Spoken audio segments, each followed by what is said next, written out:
দর্শক, এবার সরাসরি সরাসরি তারেক জিয়ার নির্দেশেই একজন মসজিদের ইমামের পরে হামলা করছে, একজন মসজিদের ইমামকে মারধর করছে। দর্শক, আজকে আপনাদেরকে সম্পূর্ণ বিস্তারিত ঘটনাটি জানাবো। আপনারা জানলেও রীতিমতো চমকে যাবেন, অবাক হয়ে যাবেন যে তারা এখন পর্যন্ত ক্ষমতায় না আসতে একজন মসজিদের ইমামের উপরে হামলা, তাকে অমানবিকভাবে মারধর করছে। তার আগে আপনাদের কাছে ছোট্ট একটি রিকোয়েস্ট, যারা এখন পর্যন্ত আমার এই চ্যানেলটি সাবস্ক্রাইব করে নাই, অবশ্যই চ্যানেলটি সাবস্ক্রাইব করে পাশে থাকা বেল আইকনটি বাজিয়ে দেন এবং সেই সাথে ভিডিওতে একটি লাইক দিয়ে ভিডিওটি কন্টিনিউ করুন। দর্শক, আপনাদের কাছে একটা প্রশ্ন আমার, সেটি হলো, আমরা তো শেখ হাসিনাকে একদম স্বৈরাচার সরকার বলি, একটা দানব সরকার বলি, একটা ডাইনি সরকার বলছি, তাই না? সেই শেখ হাসিনার আমলে 17 বছর ধরে আপনারা কি এরকম কোনো ঘটনা দেখছেন যে মসজিদের ইমামকে মারধর করছে, মসজিদের ইমামকে নির্যাতন করছে? তারা তো ভারতের প্রেসক্রিপশনে হিন্দুত্ববাদ রাজ্য কায়েম করার মিশনের নাম ছিল। সেখানে কি এরকম ঘটনা দেখছেন মসজিদের ইমামকে তারা অমানবিক নির্যাতন করছে, মারধর করছে?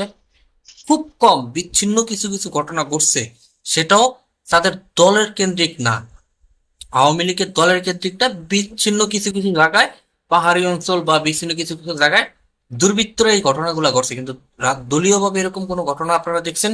অবশ্যই কমেন্ট বক্সে জানিয়ে দেবেন। এবার বরিশাল জালকাঠি থানার নবগ্রাম ইউনিয়নের একজন মসজিদের ইমামকে বেধড়ক মারধর করছে সেই নবগ্রাম ইউনিয়নের সভাপতি তাপস তালুকদার। একজন ইউনিয়নের সভাপতি তাপস তালুকদার, তিনি একজন মসজিদের ইমামকে মারধর করছে। এখন আমি কেন বললাম যে সরাসরি তারেক জিয়া নির্দেশে মারধর করছে?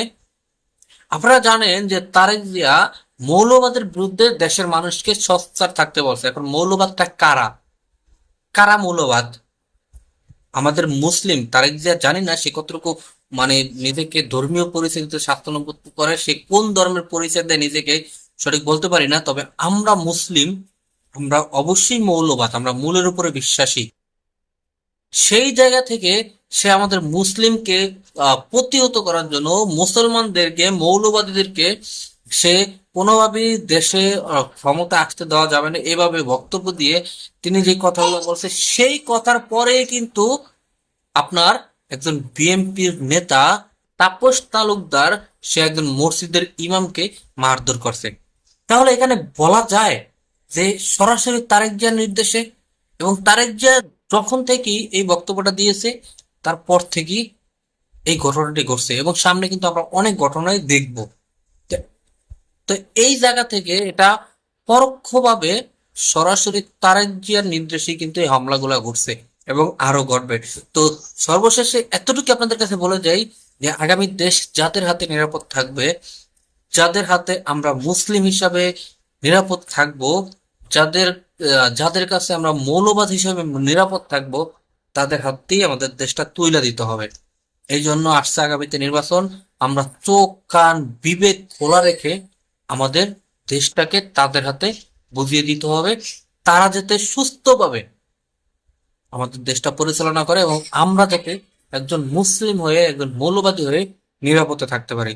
দর্শক, আপনাদের মূল্যবান মতামত অবশ্যই কমেন্ট বক্সে জানিয়ে দেবেন। আজকের মতো ভিডিওটা এখানে শেষ করছি, দেখা হবে পরবর্তী অন্য কোনো ভিডিওতে। সেই পর্যন্ত ভালো থাকবেন, সুস্থ থাকবেন, আল্লাহ হাফেজ।